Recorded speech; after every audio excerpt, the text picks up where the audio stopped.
I really shouldn't have tried to record this when it's Diwali.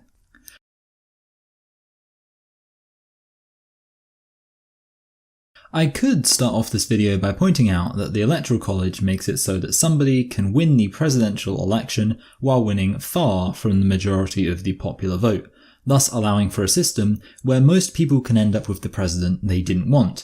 In fact, not only can this happen, it has happened 4 times. However, upon saying this, the immediate response is, well, America is a republic, not a democracy. Seriously, you can just look up this exact phrase, republic, not a democracy, and you will get 105,000 results.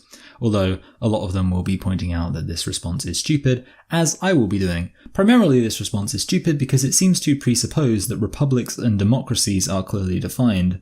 I am aware how the type of people who say the aforementioned are defining these terms. They will probably say that a democracy is the rule of the majority, while a republic is the rule of law, which is fine. They're allowed to define these terms that way, but these are their definitions. There are other definitions. For example, if you just look at the dictionary for definitions of a republic, you get a state in which supreme power is held by the people and their elected representatives, and which has an elected or nominated president rather than a monarch. Indeed, a republic generally means a country that doesn't have a monarchy. So, the Republic of Ireland is a republic, but the United Kingdom of Great Britain and Northern Ireland isn't. I would probably define a republic as a political system where there does not legally exist an aristocracy. The idea that a republic is all about the rule of law over the rule of the majority simply doesn't exist here, then. Ask an Irish person what distinguishes the Republic of Ireland from Northern Ireland, and they probably wouldn't say, we're governed by the rule of law while Northern Ireland isn't. In fact, they'd probably say that there isn't a difference since Northern Ireland belongs to Ireland rightfully, so maybe that's a bad example. Nonetheless, the fact remains that republic comes from the Latin res, meaning entity, and publicus, meaning of the people. Meanwhile, democracy comes from the Greek demos, meaning people, and kratia, meaning rule. So etymologically the words are almost identical. Definitionally, a democracy is a system of government by the whole population or all the eligible members of a state, typically through elected representatives. Ironically, this formal definition actually has less to do with elections and majority rule than a republic does, since this simply says that rule is typically through elected representatives, while a republic explicitly mentions elected representatives. Indeed, plenty of countries that do not have elections will still claim to be democratic, based on the idea that they are ruling on behalf of the people in the people's best interests, ironically arguing that as vanguards of the proletariat, they are protecting the people as a collective from the decadent whims of the majority, which almost makes it sound like it's the democracies that are really on the side of taking or leaving majority rule. In general, though, democracy and republicanism tend to walk hand in hand. They are both about a government of, by, and for the people. Hence, a lot of countries, including the United States, are democratic republics. However, there is a precedent for distinguishing between a republic and a democracy. Plato, in his book The Republic, argues that a republic would be much better than a democracy. However, he is using his own very different definition of republic and democracy, both of which I will get into at a later point. Suffice it to say, though, they aren't at all comparable to what Americans are presupposing when they act as if the Electoral College is justified because America is a republic, not a democracy. I'm not saying all this to dunk on the America is a republic, not a democracy crowd. The reality is that definitions change, and to anybody who is worried that I'm one of those people who thinks that a dictionary can be used to win an argument, I don't think that. I don't think the dictionary contains the one correct definition, because dictionaries are often wrong. However, what gets me is the arrogance of people who, when cornered on the ways that the American system fails to represent the will of the people, say, well, sunshine, not going to do the accent, America is a republic, not a democracy, as if they're educating me, as if I've heretofore been unaware of this objective and universal definition, and they're kindly here to inform me of it. You can say, actually, I define a democracy as a system where majority rule is the deciding factor, and I disagree with that. Meanwhile, I believe that a republic is where various institutions actually serve to prevent majority rule, and this is what I affirm and what I believe the USA encapsulates, hence why I support the Electoral College, which can serve to prevent majority rule. I think we can all agree that tyranny of the majority would be a bad thing, although pardon me while I point out the obvious. Rejecting tyranny of the majority should not be used as an excuse to uphold tyranny of the minority. Tyranny of the majority can be a thing, I'm sure, but tyranny of the minority tends to be far more common. So acting as if preventing majority rule automatically prevents tyranny is pretty profoundly wrong-headed. But perhaps the big question is, what is tyranny? The answer is actually pretty simple. Tyranny is irrational and arbitrary. An example. If the world had an absolute leader who maintained complete power and nobody dared defy his rule, and he emerged from his throne room one day and declared, "Citizens, I have decided to enact a series of common sense policies based on robust evidence and coherent economic and sociological theories that can reliably be considered likely to lead to the greatest possible flourishing for all citizens while maintaining sustainable conditions for future generations to come." If that happened, that wouldn't be tyrannical. Even though the leader has absolute power, and even though there may be a huge number of legal obligations to be placed upon the citizens contained within this new series of policies that are going to be put out, the point is that it isn't tyrannical because it isn't irrational and it isn't arbitrary. It's sensible, evidence-based, robust, coherent, reliable, efficacious, and sustainable. Tyranny would be if a leader came out and said, "Nobody is allowed to drive a red car from now on because I don't like red." Because guess what? That law is arbitrary. Even if the majority of people got together and decided by majority vote that nobody is allowed to drive a red car because they all decided that red is a gross colour, it would still be tyrannical. That's what a tyranny of the majority is, when the arbitrary and irrational will of the people is imposed as if consensus alone makes it the right thing to do. So wouldn't it be crazy if in trying to prevent a tyranny of the majority, you instead found yourself setting up a system which would arbitrarily give preference to a minority of people, perhaps who lived in a particular state, for example, but with no real rationality at all? Which is to say, if by trying to remove tyranny of the majority, you created an altogether different and even worse kind of tyranny, where something as arbitrary as your address somehow caused you to have immeasurably more influence in determining the ruler of a country.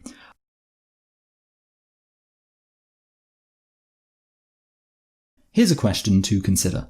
Is it better to have lots of local elections or just one national election? Just for a minute, imagine whatever hypothetical country you like, maybe even do some world building, then think to yourself, how would you like the leader of your country to be elected? Via a series of small local elections or one simple national election? It should be pointed out that the former option is more exciting. In a simple national election, it's just a matter of who gets the most votes.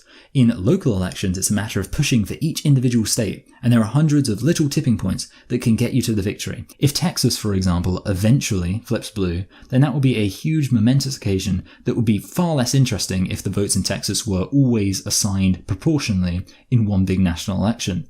But let's be real here, this is not the type of reason that should define how our government is chosen. Sometimes fairness can be sacrificed in the interest of excitement. Just look at the big VAR debate in football for an example of this. However, when it comes to politics, we who live in liberal democracies should really want it to be as boring as possible. The Middle Ages had exciting transitions of power, and that wasn't exactly a good thing. So, in search of a real reason why we might want our government to be decided by local elections, we could point to the fact that this allows for us to have local representatives. For example, in the UK, our government is the party which has the most local representatives in Parliament. Thus, we need our government to be decided by local elections. However, this isn't the case in America. In America, the president and the local representatives are chosen through 2 independent votes. So, there's no reason why you couldn't have a simple national vote to determine who you think should be president, even while maintaining local representatives. So there's no real reason to have lots of local elections in various constituencies to decide a national vote winner. But are there any reasons not to? Yes, there are. Quite simply, if you have a series of local elections, then it means that you only need a scant majority of votes in a scant majority of constituencies in order to win the entire election. In other words, you only need 25% of the vote plus 1 in order to win an election. So never mind tyranny of the majority, we're talking about tyranny of 1/4 of the population. And this is assuming that you'd even need over 50% to win each constituency. In the UK, for example, constituencies are rarely won by over 50% of the vote. And it's for this reason that the UK has not within decades had a government that was chosen by 50% of the population. The one exception being 2010 to 2015, where we had a coalition government that did in fact get 50% of the overall vote when you look at the 2 parties that were in the coalition. But assuming a 2-party or majoritarian system where 50% of the vote is either necessary or likely for the winning party, we're still talking about 25% plus 1 to win. And this is the main problem with the Electoral College. Not the much maligned weighting by state population that we will still spend plenty of time talking about, but rather that even if electoral voters were assigned proportionally, the winner-takes-all system would mean that you only need a slim majority in a state to win. Less severely, you can also get results that imply a much greater mandate than actually exists. For example, most US presidents do get a majority of the popular vote because of the aforementioned 2-party system. However, it's possible to get crazy situations like 1984, where it looked as if practically the entire country was on board with Ronald Reagan's second term, when in reality it was only 58.8% of the country. Don't get me wrong, that's a lot, but it's not a lot relative to how much it looks like he won by. In fact, as you can see, Ronald Reagan actually had less of the country on board with his presidency than quite a significant number of other presidents. So basically you have a system where you can win a majority with 25 plus 1% of the vote, and win a landslide with 50 plus 1% of the vote. Now yes, in some sense this does speak to a candidate's popularity. If over 50% of the people supported a candidate everywhere in a country, then in a way, the whole country supported that candidate. And if over 50% of people supported a candidate in over 50% of a country, then in a way, the majority of the country supported that candidate. However, in a much more meaningful sense, no.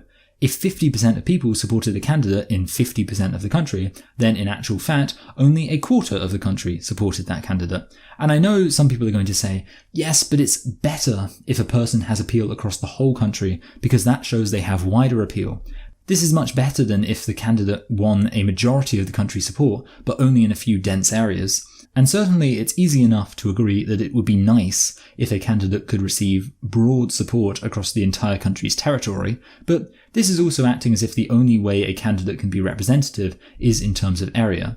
There are, in most countries, slightly more women than men, and indeed in most local elections the same would be true. So if there was a candidate who was popular with 100% of women, but 0% of men, then this candidate would, with slightly over half of votes across the entire country, win every single race in the country, and as such have unanimous support, even though not one single man voted for them.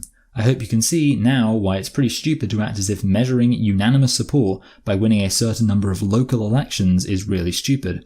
And it's with this in mind that we get on to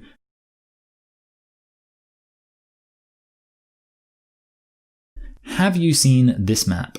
The tiny amount of land area covered by these counties in blue makes up over half the US population. It does feel like on the surface the message of this map would broadly line up with the argument I was covering in Chapter 2. We should have a system where somebody is expected to have a wide appeal by winning a majority across the entire country. That's immediately what I can imagine somebody thinking. After all, these few counties where a majority of the US population live do not cover anywhere close to the entire country. However, no, because the only benefit to getting a wide spread of votes across the entire country would be such that you could win what appears to be a unanimous victory, while really just winning a straight majority in every constituency in the country. But if you simply want the majority of the electoral votes necessary to secure an overall victory, then you would only need to win a majority of the votes in the densely populated counties that contain a majority of the US population, and you could win the Electoral College. So in principle, what this argument would be saying is that you're incredibly outraged by the prospect of the inhabitants of the USA's most populous counties deciding the result of the election, so you instead believe that the result of the election should be decided by half of these people. I say in principle because I'm anticipating the obvious response, that we're not in fact talking about equally sized constituencies as you might see in the UK. Yes, in the UK, this argument would be very silly, because you would indeed simply need to win a scant majority, or plurality again because non-majoritarian multi-party democracy, of the seats in the 326 most densely populated constituencies, and then you could win with only half of the support of people living in constituencies that make up only a fraction of the UK's total land area. And yes, people watching in the UK, I did consider taking account of Sinn Féin's significance in lowering the number of necessary seats in Parliament required to have an effective majority, but I think this video is confusing enough already. Because, speaking of confusing, the US is not divided into 568 equal patches of land that each pick one elector through a local election. Yes, by the way, it is funny that the USA would thus have fewer constituencies in picking their government than the UK would despite being 5 times as populous. Nonetheless, the USA is not split up that way at all, but rather the US is divided up into states where the electoral power of each state is determined roughly proportionally to the number of people living in each state, but weighted in favour of smaller states. Now, for a lot of people, this is the main criticism of the Electoral College, that it weights electoral power in favour of smaller states in order to make them more highly represented than they should be. But I'm not going to criticise that immediately right now. Firstly, because this really isn't the main problem with this kind of system. As already said, for example, the UK assigns electoral power pretty much equally to all constituencies, and yet the UK has, again, pretty much never had a government that the majority of people actually voted for. Because having any system where the winner of a local race then gets all the votes reflective of the population of that locale regardless of what actual percentage of that locale voted for that candidate, is an inherently disproportional system even before you begin weighting it in favour of certain locales. But I just want to point out the immediate issue with this argument, that the reason we need the Electoral College, which gives greater power to less populous states, is in some way represented by this map which points out the existence of more densely populated counties. This map and this argument really make no sense, and understanding this is the linchpin of really understanding why the Electoral College makes no sense without even having to get into whether or not the whole weighting thing really has some intrinsic value. Because the most populous state in the United States is California. Now, if you look at California, something you should notice is that, just as the majority of the US is grey on this map, the same is also true of the majority of California. California is primarily composed of these grey counties, so if the logic of this map and the argument being made has any kind of coherence, then surely those Californians living in the grey counties must be being in some way protected from the Californians living in the scary blue counties by the Electoral College. But no, not at all, because the Californians in the grey counties are hurt by the Electoral College just as much as the Californians in the blue counties. So how does the Electoral College serve any purpose with regards to this argument? How does the Electoral College protect the sparsely populated counties from the densely populated counties? Of course, this is just one example, and some others are more extreme. Illinois, for example, is reliably much more democratic than surrounding Midwestern states, and this is almost entirely because of Chicago.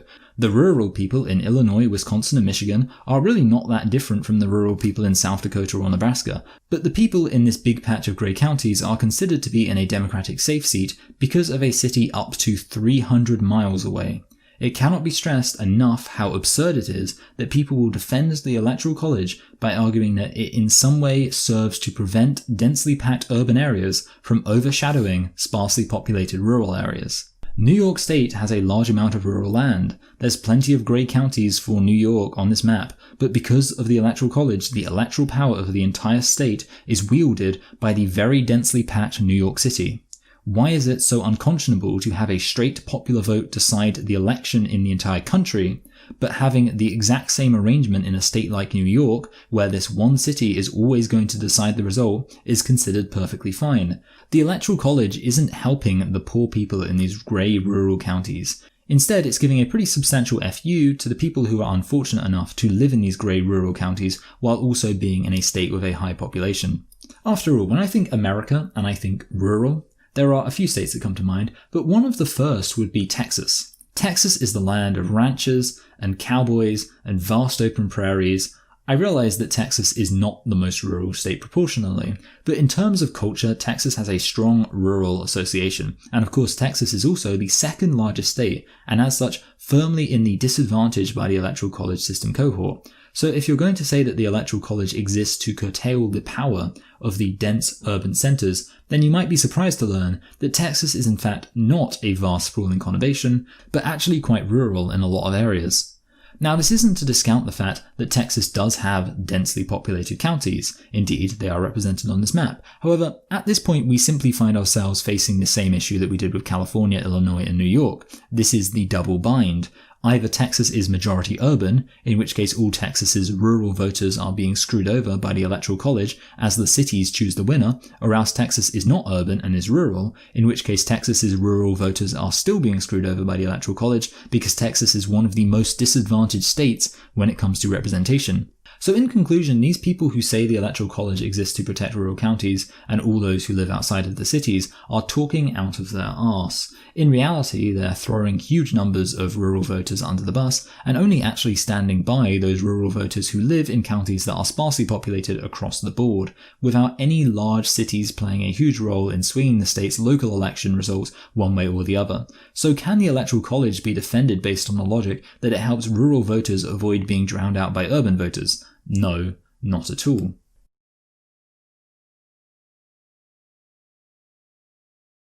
Implicit in this discussion about the Electoral College seems to be this idea that underpopulated states somehow translates to sparsely populated states. It's worth taking a second to disabuse everybody of that notion.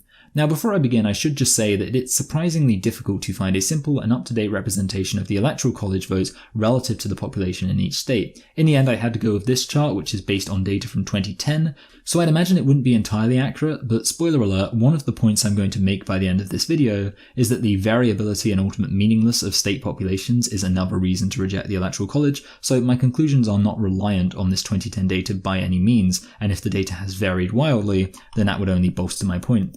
I did find this more recent data, which you might think is showing the electoral vote relative to the population, but actually it shows the Electoral College vote relative to turnout.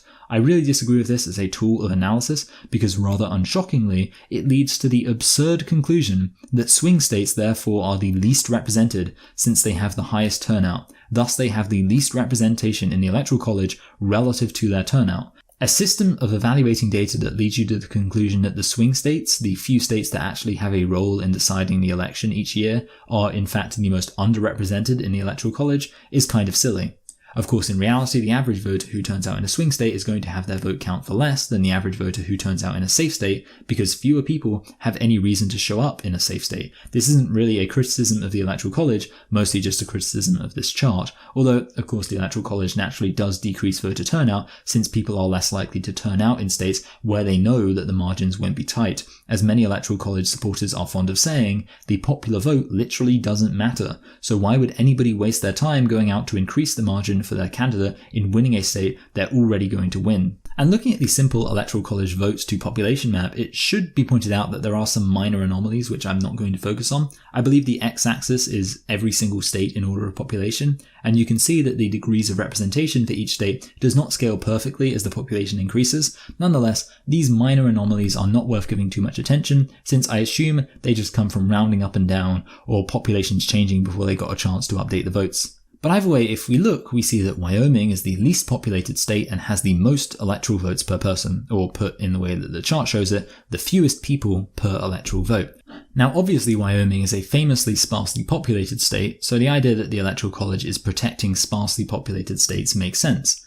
But then immediately afterwards, with the silver medal for fewest people per Electoral College vote, we have Washington DC, the only literal city-state in America. Well, it isn't actually a state, but it's treated like a state for electoral purposes, and it's also a city. A city. So if the argument is that the Electoral College stops candidates from getting a supposedly unjustified boost from cities, then it's a bit strange that the second most overrepresented electoral chunk of the US happens to be a city. The District of Columbia is in fact the most densely populated electoral thing. Are they called constituencies? I don't know.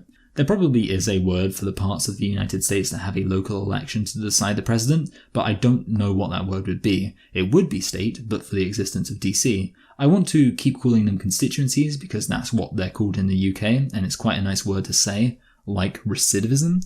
The point being that if you want to argue that the Electoral College stops power being concentrated in a few dense areas, then you have to deal with the fact that this isn't true. If we look at the most densely populated states and territories of the United States, we see that right there in the number one place we have the District of Columbia, which as already established is the second most overrepresented state in the Electoral College.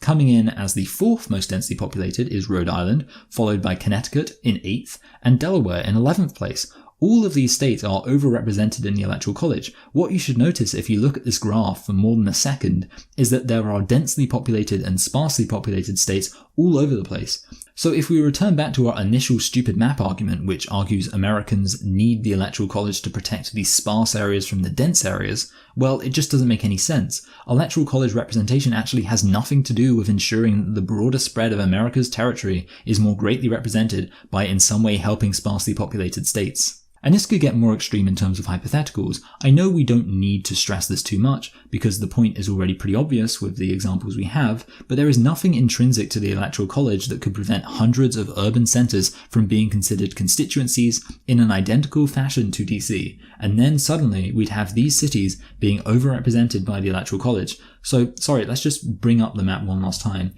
This map doesn't show why we need the Electoral College, because the Electoral College would still be the Electoral College even if every single one of these blue areas decided to split itself up into hundreds of states and actually increase their electoral power. So let's just review for a second. 1. The Electoral College does nothing to protect sparse counties from dense counties since the Electoral College works on the level of states, not counties. 2. The Electoral College doesn't really reflect how densely or sparsely populated a state is in terms of how it is represented. 3. In fact, a densely packed city like Washington, D.C. is the second most overrepresented constituency in America thanks to the Electoral College, and those city slickers have about 3 times more representation than the rural cowboys of Texas.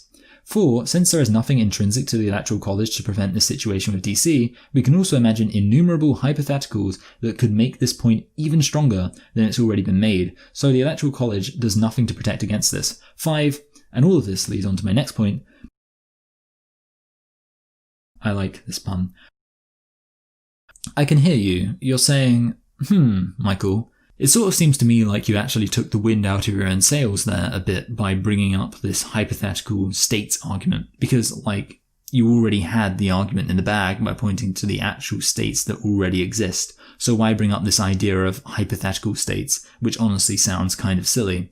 Well, the reason why I've done this is because I want to make a more substantial criticism of the Electoral College, which is this: that there is no reason why states should be the building blocks of American democracy that everything is centered around. Because I hate to say it, but states are kind of arbitrary. It's very strange to me that the precise borders of states can decide elections when the precise borders are literally just the result of some bozos drawing straight lines on a map. America is literally giving Africa a run for their money when it comes to letting themselves be pointlessly defined by straight lines. And I do mean that the precise borders of states can decide elections, because in 2016, you can change the result of the election simply by redrawing the borders. And I'm not talking about radically redrawing them, although radically redrawing them is an equally good representation of how silly American democracy is. Nonetheless, as things stand, you wouldn't need to do that.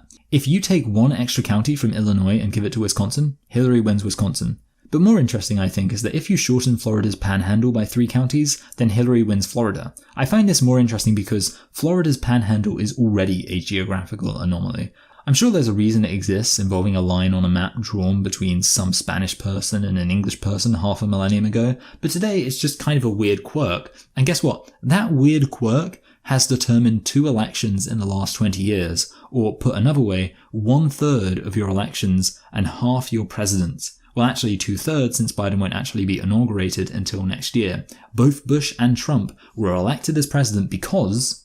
Okay, I actually decided to look it up, and it turns out that the Floridian Panhandle sort of comes from an 1819 treaty, although it's more accurate to say that the shortening of the Floridian Panhandle comes from that treaty, since that's when the US acquired the Alabama coastline. The actual Panhandle used to be a British colony called West Florida, which therefore arguably should have become a state after the American Revolution. However, Spain took advantage of the Revolutionary War and took control of West Florida, thus incorporating it into the rest of Florida, and then a bit of West Florida was chopped off by Alabama, and there we go.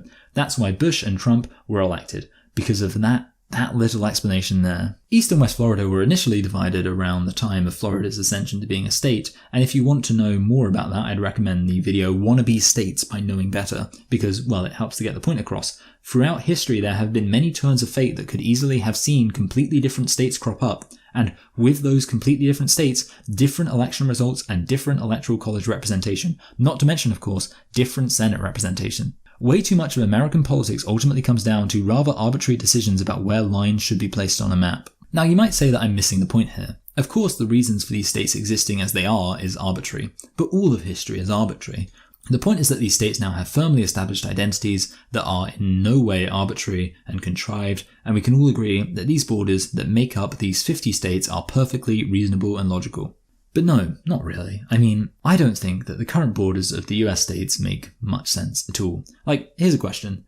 Why are there 2 Dakotas? Far be it from me to ignore the profound diversity between North and South Dakota, but are they really any more distinct from each other than North and South Minnesota, or North and South Wisconsin, or most obviously North and South Michigan? I would humbly suggest that no. There isn't any reason for us to have 2 Dakotas. 1 Dakota is more than enough. 1 Dakota wouldn't even be insanely big either. Coming in at 147,814 square miles, it would be America's 4th largest state, and only a little bit bigger than Montana.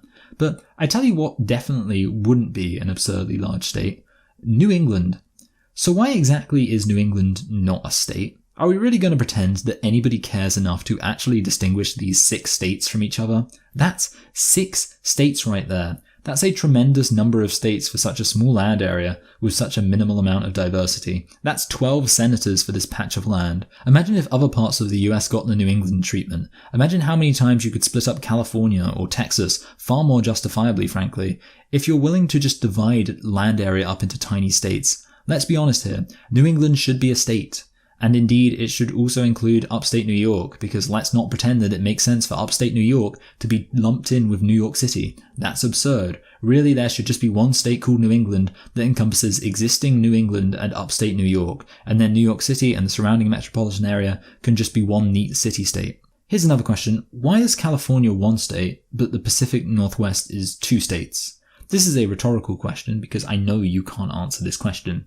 Don't try to insult my intelligence by pretending you can. The point I'm making here is that there's by and large no reason why you can't shift, combine, and break up states to almost your heart's content. Indeed, far from mangling the borders of the United States, I'd argue that there are many changes that would make the borders of the states far more logical. Now, this doesn't mean that America should get rid of the states or make any changes to the states. Do what you like. I don't care. But the point I'm making is, let's not act as if the states you have make sense. Let's not act as if these states formed organically. Let's not even act as if in the modern day the identities formed around these states are substantial and meaningful. They're not totally substanceless or totally meaningless. However, they most definitely are not the appropriate fundamental building blocks for your electoral politics. Recently, Puerto Rico voted to become a state. Now, also recently, the Democrats struggled to win Florida. It seems much more likely than not that Puerto Rico will be an easier win for the Democrats than it would be for the Republicans, although recent events have shown the Democrats shouldn't take Latinos voting blue as a given. Nonetheless, let's imagine if the Joe Biden administration decided to not let Puerto Rico be a state, but rather had Puerto Rico join Florida. Suddenly, Florida would go from being a state that Democrats struggle to win to being a state where they probably have an advantage. Now, you can't actually criticize this action. After all, Florida already has the Florida Keys. It's pretty close to Puerto Rico. Having 50 states looks a lot neater than having 51. So hey, why shouldn't the Democrats just add Puerto Rico to Florida? What logical standard is there to decide what should or should not be a state? What standard is there to decide whether states can be shifted, merged, or broken up? There isn't one. So if you have a system where shifting, merging, and breaking up states can confer considerable electoral benefit, indeed it can change the results of who runs the country, then that's sort of on you for having that system. Now, if you'll cast your mind back to the start of this video, one of the first points we made is that tyranny is when you are not ruled by anything reasonable, but rather by something arbitrary. Indeed, being ruled by a majority could lead to a tyranny, but not necessarily. It depends upon the will of the majority. However, being ruled by an arbitrary minority is by definition tyranny, because the fact it's arbitrary is baked in. If there's no reason why a smaller group than the majority gets to pick the president, then that's tyrannical. And it's hard to imagine a more perfect picture of arbitrary minority rule than a system where who becomes president depends on the slightest of alterations to some arbitrary lines that can ultimately decide who will or won't be president. But let's pretend that states actually mean something. Let's pretend that the complex web of historical decisions and compromises that led to the current states that exist today is in fact a justification for the shape of those states. Let's pretend that Oregon and Washington should obviously be two states, while all of California should obviously be one. Let's pretend that Dakota needs to be split into North and South, but obviously Michigan's Upper Peninsula belongs to Michigan. Let's pretend that, of course, New England's 6 states are all so diverse that the idea of New England as one state would be inconceivable, but that there is no way anybody could think that New York shouldn't include both the city and the vast overshadowed upstate region. Let's grant all of this and say that these divisions matter socially, culturally, and therefore politically. That of course people should vote as blocks of states, and then of course smaller minority states should get disproportionate representation in the Electoral College, and even more insanely disproportionate representation in the Senate, because people's identities with their states are actually super important. Well, guess what? Even if we grant that, it still wouldn't justify the Electoral College, because there are lots of other things which are far more important to the average American than what state they're from. See, this is where I acknowledge what a lot of people might want to point out, that the reason states are considered so important in the US system is because originally, America was not one country of the United States, but rather 13 colonies, and thus compromises had to be made in order to bring all the states into the fold, and the big compromise was giving disproportionate representation to the small states. That's why we need the Electoral College, because it's practically a miracle that these 13 states were able to come together in the first place. Firstly, this is honestly nonsense. The idea that America is some constitutional miracle born out of an impossible situation that, had it been any different, would have led to America's inevitable collapse seems to ignore the fact that dozens of existing countries were formed out of far more complicated local disagreements. Like obviously there's Australia and of course Canada, Canada, where one of the provinces spoke a different language and was an entirely different religious persuasion, but there's also Italy and Germany, two countries where the local politics goes back far longer and has far deeper ties than ever existed in the 13 colonies that had pretty much everything in common right from the beginning. So this is just a classic example of American exceptionalism that crops up whenever Americans have to defend a faulty aspect of their democracy. But even if we grant all of that, do you know what divide in America has far more significant history than that between states? I'll give you 5 seconds to guess. It's race. If you think that there isn't a far greater solidarity amongst black people from Georgia to Louisiana than there is with the respective inhabitants of their fellow states, then, well, I shouldn't have started that sentence off with if, because you don't think that. The fact that you're here right now comprehending the words I'm saying tells me that you're not an idiot. So you obviously know that the racial rifts in American society have been far more endemic and are still far stronger than the divide between Ohio and Pennsylvania. Indeed, far stronger than the divide between New York and California. Just ask a black guy from New York and a black guy from LA and see if they feel stronger association with each other or with other white people in their states. So if you're going to have an electoral college, then before it should exist for something stupid like states, how about one for something far more meaningful, like race? How about all the white people in America have their vote count for proportionally less? Then the African Americans can have a slight advantage, despite making up 13% of the population as we're so used to hearing. The Latinos and West Asians and South Asians and East Asian vote should all count for more. And of course, Native Americans are really owed a lot of extra representation points in the Electoral College, because conservative Republicans are always talking about how important it is that the majority isn't able to lord it over the minority. Remember the map? The blue counties? Pushing around the poor grey counties with their relatively small populations? Well, guess what? I'm converted. I agree with the conservative Republicans who want to keep the Electoral College, because representing and elevating minority voices in American democracy is the most important thing. So I hope in 2024 we can see the conservative Republicans happily embracing white people, giving up some of their electoral power for racial minorities. Now you might think that this idea of an Electoral College that serves to advantage different racial minorities might be the most offensive notion to conservative Republicans, but I think I've got a better one for you. Religion. Because for most religions, your bond with fellow believers has to be the most important thing out there, far more important than racial boundaries, national boundaries, and certainly way more important than state boundaries, which pale in comparison. Muslims across the whole globe understand that they belong to the international Ummah. Jews from Russia to Israel to New York all share in the same traditions as God's chosen people. And then of course there are Catholics, all obeying the one true church no matter where they are on earth, part of one massive web of bishops and priests and deacons connecting every believer across the planet. I think if I would have remembered to give Hindus a shout out here, they probably wouldn't be firing all these fireworks at my house. And then there's me, an evangelical Christian. If you were to force me to use one label to describe myself, it would have to be evangelical Christian. If I had to pick one group of people to associate with, it would not be based on class or race or nationality or state, but rather faith. And why? Because obviously. Because if you're actually religious, then you believe some pretty significant things about some pretty significant things. While not all religions neatly believe that your religious beliefs translate to your eternal destination, I'd argue that definitionally, religions must affirm that they relate to some transcendental metaphysical truth that totally eclipses anything corporeal. It's one reason why I don't think you can really truly be religious and racist. Because how can you honestly believe in a deep transcendental truth that points back to an essential oneness and harmony of all, and then be like, but yeah, screw those guys because their skin is the wrong colour? If, as an evangelical Christian would believe, Christ died for all the world, that anybody could get saved right now simply by believing on him, then how profoundly insignificant is the colour of somebody's skin in contrast to that one great truth? And yet, as we've already established, race is a far more meaningful cultural identifier than what state you live in.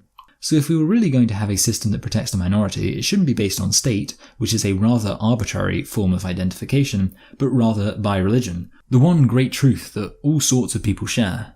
So what we really need to do then, if we're going to stand up for minority rights, is give Muslims extra electoral power, and I'm sure Republicans would love that. But of course the reality is that all of these group identifiers are imperfect. State lines are arbitrary and people's associations with their states are going to vary a lot. I'm fine with the fact that these lovely people are celebrating this religious holiday. But of course the reality is all of these group identifiers are imperfect. State lines are arbitrary and people's associations with their states are going to vary a lot. Race doesn't even exist in reality, and all the different racial categories we make up are prone to change, while very few people are purely one race. And of course, when it comes to religion, plenty of people aren't religious, while lots of people who may officially belong to a religion might not take their faith seriously. It seems like if you're going to have a system that works around affording representation to minorities, there is one minority that you should be focusing on. One minority which is not arbitrary. A minority that cannot be confused upon deep and critical analysis. Not inhabitants of a particular state, or members of a certain race, or followers of a specific religion, but rather the individual. The individual is the single most important minority when it comes to the politics of a democratic republic. So if you want to have a system that prevents tyranny of the majority and makes sure that all minorities get equal representation, your best bet would be to have the president determined not by the votes of individual states, but rather by the votes of individual citizens. It feels quintessentially American to say that the individual is the most important minority. It sounds like something that you'd expect to hear from a right libertarian, a conservative, or one of those people who describes themselves as classically liberal. And while I certainly wouldn't call myself an individualist by any means, I would say that I agree when it comes to elections, the individual is all that matters. Because as soon as you try to say something else matters, like the electoral politics of individual states, you're going to start boxing people into inappropriate categories. You're going to start acting as if states are the most important thing for every single person when it comes to feeling represented in politics. This simply isn't true. For plenty of people, it's going to be other things like their race or their religion or some other attribute. You can't equally represent everybody by trying to afford a certain degree of overrepresentation to groups that you perceive to be otherwise underrepresented, because not everybody is going to agree that the group you've defined is the most appropriate group to receive overrepresentation. What a statement. That's the question I made the title of this chapter. Well, usually it meant that two colonial powers drew an arbitrary line on a map after a war, or that the federal government, when dividing up a vast swathe of land, drew some even more arbitrary lines. A lot of the time it meant that one state that made a claim to statehood would have that claim rejected for somewhat arbitrary reasons, while a different state would much more luckily find itself getting accepted. Today, states mean something beyond nothing. Obviously, people do feel some strong association with the state they come from, and states are by no means a bad way to divide up a country as huge as the United States. However, in a much more real sense, it's undeniable that states shouldn't be treated as the be-all and end-all of political association. Not only is it hard to accept such arbitrary borders as so overridingly important in classifying the electorate into groups, but it's hard to accept discounting identities that for many people would be way more significant than what state they come from. It's with all this in mind that having an electoral college which makes the entire US election about who can win individual states is profoundly stupid.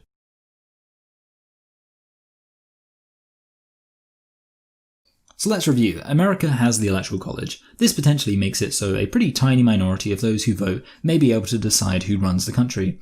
The main justification we get for this is that it's to avoid a handful of insanely overly dense counties from dominating the entire election. However, the Electoral College really doesn't do this, as it groups these overly dense counties together with incredibly sparse counties in the forms of states, and actually gives disproportionate weight to plenty of densely populated states. Meanwhile, the entire notion of a state in America is not really based in anything meaningful to begin with, and there's no real reason why you can't merge and split and shift states around pretty comfortably, essentially making the states we have totally arbitrary. Conversely, far more meaningful divisions in the United States are completely glossed over, and most people would think that it's ridiculous for those identities to be given special consideration when it comes to being equally represented. But even having taken stock of all this, there's still one other issue with the Electoral College as some kind of foil against the tyranny of the majority, and the extreme power of a federal government against individual states. Quite simply, America already has several other, far more effective safeguards against this than the Electoral College. See, when Plato first criticized a democracy, he was criticizing Athenian democracy, which was basically a system where a large group of citizens would vote directly on laws. This idea now is called direct democracy, and is very rarely employed for practical reasons usually. However, such a system would undeniably be a tyranny of the majority. These citizens simply vote directly on each law, and whatever they say goes. A good example of the issues this can cause would be the most infamous instance of direct democracy in modern history, the Brexit referendum. The entire British public, knowing very little about international relations, EU law and global economics, was asked to vote on whether or not the UK should remain in the EU. Whether or not we think that the decision made was the right one, what should have been obvious is that a decision this huge should never have been decided by a simple majority vote. The disconnect between the will of the people and the representatives who actually had a better idea of what might be best for the UK almost plunged the UK into a full-on constitutional crisis. So when Plato criticized democracy, he was correct. However, the United States has a representative democracy, where laws aren't simply decided by straight majority vote, but rather representatives are elected who will use their own knowledge and intuition to try and govern as they believe is in keeping with their electoral mandate. The people then have an opportunity to vote for or against these representatives going forward, and in doing so, keep these people in office. This is not a perfect system, not by any means. However, it does provide a far more effective cushion against the tyranny of the majority than the Electoral College does. But if that's not enough for you, then the United States also has a constitution which expressly forbids many actions that most would consider tyrannical. It also, as it happens, protects the states from federal overreach. But significantly, for example, the constitution should protect people from enforced state religion, cruel and unusual punishment, and military forces taking liberties with their hospitality. Now, do I think the constitution does a great job at this? No, not really. I think that human nature is such that as soon as you've made a law, people will try to subvert it. The minute that you've said no religion should be established, there will be a group of people saying that the story of Genesis is actually intelligent design, which is a scientific theory, and as such should be taught in secular science classes. The minute you've said cruel and unusual punishment should not be imposed, people will start saying that actually it doesn't count if you're somebody who's never been charged with anything or given a fair trial, but have been shipped off to Cuba to be tortured for an indefinite period, or that in some way keeping people in solitary confinement isn't a cruel and unusual punishment because psychological torture is apparently not cruel and unusual. All this is why I think on balance a country that has absolutely no written constitution expressly designed to defend certain inalienable rights like the UK, and a country that has such a constitution at the very heart of their political culture like the US, are on balance pretty equal when it comes to the rights of the average citizen. I mean, the rights are not identical, but they seem to balance out. Americans, for example, have the right to be racist on Twitter without worrying about being arrested for hate speech, while people in the UK get the consolation prize of not being shot dead by government agents who will then face no repercussions for their actions. Swings and roundabouts. But despite the limitations of a codified constitution as a means to defend freedom, at least it actually defines attacks on certain rights as against the law. In this sense, it can stand against tyranny of the majority. I have no doubt that the Electoral College can stand against the majority, but I don't see any reason to imagine that it has any greater chance of standing against tyranny than if it were not there at all. And how about the divisions of power in the American government? The White House, the House of Representatives, the Senate, and the Supreme Court? Don't get me wrong, I am as skeptical of this as I am of a codified constitution. I think the Supreme Court is excessively partisan to the point it's no longer fit for service. The Senate faces the aforementioned issue that I don't think state representation is really that important. The House of Representatives is often elected through absurdly gerrymandered congressional districts, and the presidential system seems too often to cause personalities to supersede policies. However, I still think this arrangement does more to prevent tyranny of the majority than an electoral college does. Because at least having staggered elections where one cohort is chosen one year and another a few years later, and judges who can be appointed by one president to make sure that there would have to be a continuous leadership of one authority in order to change the makeup of the court, at least this helps to further remove the decision-making process from being just the immediate decision of the fickle and uninformed masses. And on that note, one of the least popular features of the Electoral College, the concept of faithless electors, is actually the only part of the Electoral College that makes some sense, because in that context, at least some important people in the country do have some capacity to moderate the votes of the public by perhaps being able to take other considerations into account. I mean, again, I really don't think this is perfect, because ultimately these electors tend to not have demonstrated some unique merit in being able to override the popular vote. But you know who else hasn't demonstrated any such conspicuous merit to override the popular vote? The entire population of Wyoming. At least with faithless electors, there's an honesty to it. There's no pretenses about what's going on, so I can sort of accept that. But the other point that needs to be made is that not only does the United States have better ways to prevent a tyranny of the majority than the Electoral College, but there's also many other ways to achieve this which they don't have. Now, I should point out that one of the most obvious ways to prevent tyranny of the majority would be a robust schooling system that teaches critical thinking and as such can guarantee that the masses will be less tyrannical in their mindset, but I'm simply going to focus on government institutions. So the first point to bring up would be that in the UK we don't have a Senate as our second house, we have the House of Lords. Now the House of Lords is not perfect, but one of its more commendable features is a system through which certain people who have excelled in various aspects of their life are appointed seats on the House of Lords, essentially making it so there is a substantial branch of the British government that is independent of the electoral process, not determined by some arbitrary divided proportions of the population, but rather not determined by the population at all, but simply appointed. There are other aspects of the House of Lords, like 26 lords who are prominent religious leaders, and 92 hereditary peers who I guess exist to preserve the interests of the aristocracy. Suffice it to say, the exact merits of this can be debated. However, it makes far more sense in the Senate, where the only prevailing logic seems to be Dakota gets twice as many senators as everybody else because somebody decided to draw a line through it. Oh, and New England gets 6 times as many senators as everyone else because somebody drew lots of lines through it. But I want to just return back to Plato for a second, because we've already been through how Plato defined democracy as a system of direct rule by the people. However, it's worth just reflecting on how Plato defined republic, because if these America is a republic, not a democracy people actually took 5 seconds to look into the origins of this distinction, they might actually stumble upon the value of a republic.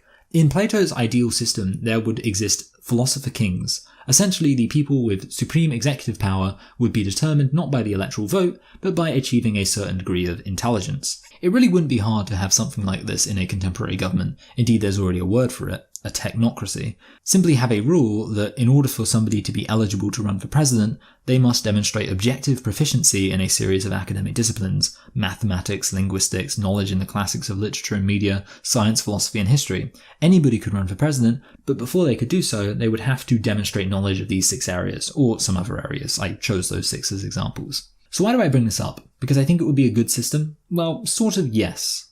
I wouldn't advocate absolute rule by such philosopher kings, but I do think a system where there is a part of governance that is by law reserved for intellectual powerhouses would be nice. However, the main reason I bring this up is because I couldn't imagine a better safeguard against tyranny of the majority than a system where the top person in charge must always be a member of an intellectual elite minority. If your argument is that you're against tyranny of the majority, then this should be what you're aiming for, and it was worked out by Plato 2,500 years ago. And it's sort of hilarious to consider that when you criticize the Electoral College, people will, without any sense of shame, respond, yeah, but America isn't supposed to be a democracy, it's supposed to be a republic.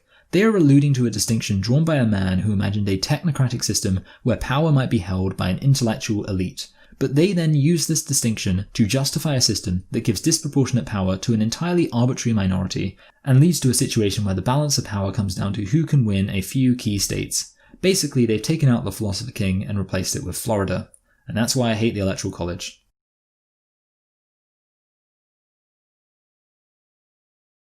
I know what some people are thinking. I don't even live in the United States.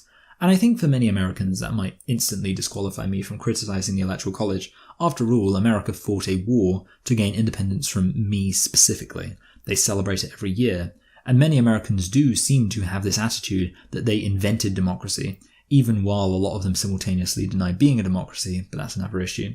They have this idea that they invented freedom itself, and that they're the arbiters of what's tyranny and what isn't. The idea of a British person like myself pointing at America and observing that their leaders seem to be chosen in an arbitrary and intellectually unjustifiable way, like a tyranny of the minority, will almost certainly rub Americans the wrong way. I've already mentioned in this video the idea of American exceptionalism, the staggering tendency in American culture to be completely ignorant of the commonalities that America has with other Western democracies. Consequently, some Americans are willing to excuse any shortfall of American democracy by simply pointing out that America is exceptional. It's insane how many times I've heard Americans who seem to genuinely think that America is the only country in the world that actually has states, and that this justifies all the weird idiosyncrasies that emerge from the specific formation of America's electoral system. I do think there is something broken about America's political culture, and it all comes from that celebration, the 4th of July, the sense of pride at having won their independence from Britain, that even now is causing Americans to seethe at the thought that I, a British person, would be constructively criticising an institution of US democracy. The Founding Fathers set up a perfect democracy 200 years ago. They completely nailed it. The Electoral College wasn't a clumsy compromise to keep self-interested states together that ceased to be worth keeping after the Civil War when America became decidedly and violently established as united over and above all else. Instead, the Electoral College is part of America's founding myth, and as such it's apparently indispensable. Now, if I had to pick a date for the UK to be as significant as the 4th of July is for Americans, it would be the 10th of October.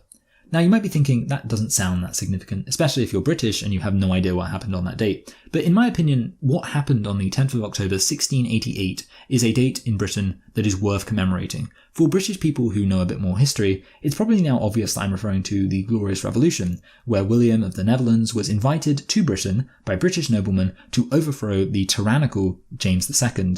Now, the Glorious Revolution didn't actually start on the 10th of October, but rather that was when William issued the Declaration of Reasons, also known as the Declaration of the Hague, which enumerated the reasons why James II ought to be overthrown and expressed William's commitment to defending the liberties of the British people against the tyrannical king. And in my opinion, this is the key moment. This is what is worth celebrating, that the Glorious Revolution was based in this declaration.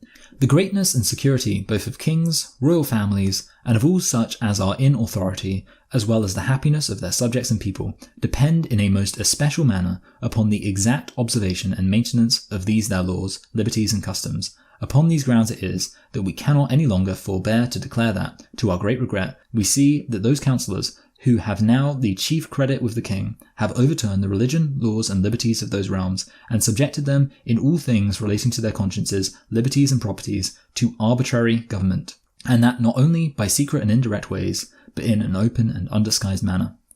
Now, in some sense, this is all a bit familiar to most other countries that have a national day of celebration. Plenty of countries celebrate what they believe to be gaining freedom and independence. But there is one distinction. In almost all other cases, countries celebrate their freedom and independence from the dominion of other countries, usually, as it happens, Britain. However, the British themselves celebrate, by extolling the Glorious Revolution, something contrary. The Glorious Revolution embraced a cosmopolitan kind of liberty that established the idea that sometimes liberty and freedom can be imposed upon a country from without. British political culture has not historically been about the idea that external forces are out to undermine our freedom. Britain has historically fought against its own heads of state in the pursuit of greater liberty. This is what I like about Britain. This is what I like about British political culture. And it's an aspect of British culture I would like to see celebrated more often. That the great thing about Britain isn't necessarily British. Let us kill the English! Their concept of individual rights could undermine the power of our beloved tyrants! The great things about Britain are universal. Our liberty, our prosperity, our reason. Indeed, far from these features being uniquely British, it has at times been appropriate for those in Britain who value these aspects of a free society to seek out foreign actors, to bring about an end to tyranny from without. That is real commitment to freedom in opposition to nationalist fervour and xenophobia. And undoubtedly, it was this inherited drive for freedom that encouraged the Founding Fathers over 200 years ago to establish the United States and declare independence from King George III. This could have been one of many revolutions in a long history of British revolutions intended to bring about greater liberty. But instead the Founding Fathers founded a country, and in that country was created a new myth, a new political culture, a deeply troubling political culture. The idea that America, the country, was founded in opposition to tyranny. And while I could dissect American political culture in more detail, and perhaps will at some point, I would submit that it is this feature of American society in general that is the most insidious. Because there seems to be an idea in America that the Founding Fathers were perfect, and they drafted a perfect constitution and set up a perfect system of government. Therefore, while Americans may concede that there can be issues with American democracy, they tend to only understand those issues in terms of a fall from grace, a challenge to the institutions of American democracy that presupposes that the Founding Fathers made some pretty fundamental mistakes has to fight a tremendous uphill battle against the way Americans perceive their country and their history. So the obvious question might be, why bother? We're talking about a country that has a founding myth where a group of men established a perfect democracy in opposition to my country's tyranny. What are the chances that America, when taken as a collective, is going to take anything I have to say seriously? Obviously, I understand that many individual Americans are not like how I'm describing America in general terms, and for that I appreciate you. For me, the reason why I wanted to say all of this, including this rather lengthy and some might say tangential epilogue, is because I quite like America. Of course I quite like America. The American Revolution really is just another quintessentially British revolution for the pursuit of liberty, just like the Glorious Revolution I so admire. And yet, for as long as I've been able to have sophisticated thoughts about politics, America has been troubling. When I first learned about Bush v. Gore, I had a concern I couldn't get around, because I really hate the British government. Not since Harold Wilson do I believe the UK has had a government I could actually endorse. I think Boris Johnson is an absolute buffoon who isn't fit to run a lemonade stand, never mind a country. And yet, despite all this, I've never ever doubted the legitimacy of Britain's democracy. Don't get me wrong, I don't like all the mechanisms of British democracy. I've already pointed out that we have a system where the government very rarely has majority support. However, at least there's a reason for this. The UK government is made up of local representatives, and those local representatives have to win local races. I think there are ways to improve the way voting operates, but I certainly don't deny there's a logic to how things currently operate. This is utterly distinct from the Electoral College, where there is no logic to any of it. More significantly though, I've never felt any reason to deny the results of an election. Never any reason to think that Britain is not ultimately a democratic country. And this is why America is so scary to me, because coming out the other side of America's recent election, there are either going to be a huge number of Trump supporters who are convinced Biden rigged the election with voter fraud, or else there will be Biden supporters and plenty of other people who would be convinced that Trump stole the election through the courts. Either way, a significant proportion of America is inevitably going to doubt the legitimacy of their democracy come January. And why is this the case? Well, it's because America doesn't have consistent rules. America doesn't have logical and established protocols for handling the election. I've observed a count in the UK. Everybody votes with a paper ballot. All ballots are brought to one central counting area for each constituency, and then these ballots are counted by hand. And then this count is double-checked. No results are announced until 10 PM, and each individual race's winner is not announced until all the counting has been done and verified. This is repeated across all 650 of the UK's constituencies, and people trust this because it's a consistently and reliably enforced process. Meanwhile, in America, counties in various states start announcing before voting is even done in others. Polling stations close at different times, different counting methods are used, there are counting stations all over the place of wildly varying sizes, there's no agreed method for how different types of ballots should be handled, it's all a bit arbitrary, and therefore it's no surprise that lots of people doubt its legitimacy. And in my opinion, this is the real harm of the Electoral College. The Electoral College is arbitrary. The Electoral College is not based on any sort of logic that approaches either Democratic or Republican ideals. Rather, it simply draws political divides that don't reflect reality and leaves a lot of people disagreeing with the end result. You could divide America up into counting districts of equal size, have a consistent method of collecting and counting ballots, don't start announcing results until all the polls are closed across the country, then have these individual counting districts announce their results clearly and only after the results have been counted and then counted again to make sure there were no errors. Then, once these results are announced, simply add them up to the tallies for each candidate in the national election, and whoever has the most votes at the end of it is the new US president. Wouldn't that be simpler? Wouldn't that be fairer? Wouldn't that be more legitimate? But the Electoral College is what the Founding Fathers wanted, so I guess you're stuck with it. I may not like many aspects of British politics, but at least I can criticise it without having to negotiate people's sentimentality about a bunch of old men from 200 years ago. Okay guys, that was a really long video. My throat hurts, so I'm just going to end this real quick. Thank you for watching, please like and subscribe, and I'm even going to say share because I am quite proud of this video. It took a while of thinking and kind of organising my thoughts to really get it out, and there was actually a degree of research to it. I'm even going to possibly try and spread this video around myself just because, like I say, I am pretty proud of it. So if you can share it, that would be awesome too. Regarding Patreon, that would be great if you can give on Patreon. I would really appreciate that. And I guess, yeah, I'll just say thank you to my current patrons. Hannah Taylor, Kirsten, Stephen, Nancy D, Rebel of Empires, Lizu Desu, Constant Disappointment, Adriana Delgado, Harper Cole, Alex Leica, Jane Einstein, George Sibley, Katie Ryan, Vishnuvius, Prajanavan, That Feminist Your Father Warned You About, and Lily. You're all very appreciated.